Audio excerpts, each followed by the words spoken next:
Why do we ignore God? Sometimes we want to keep God's arm's length. One reason we are sometimes slow to respond to God is that we know deep down inside that we fall short of this inner ideal of goodness.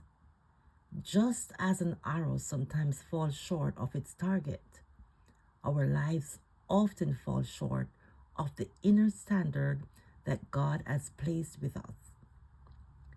Although God has given all of us this internal drive towards good, none of us fully lives up to it. This is common experience of human beings, the failure to do what is best. When we live below our inner potential for good, as we often do, we feel shame and guilt.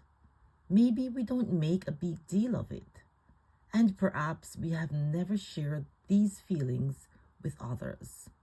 But all of us know when we slip below our inner standard, we feel bad, as if we are not being true to our real self or true to God. Sometimes we are able to follow our inner prompting to do right, but more often we fall below this ideal. The technical term for this is sin. Usually, we try to cover up this shortcoming.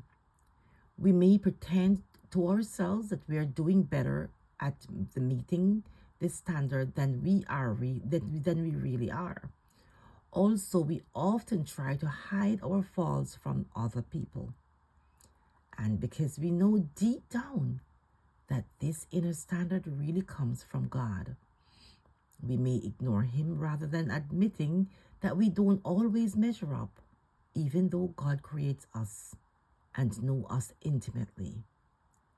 This tension creates distance in our relationship with Him. Have you ever sensed that you're living below your inner ideal?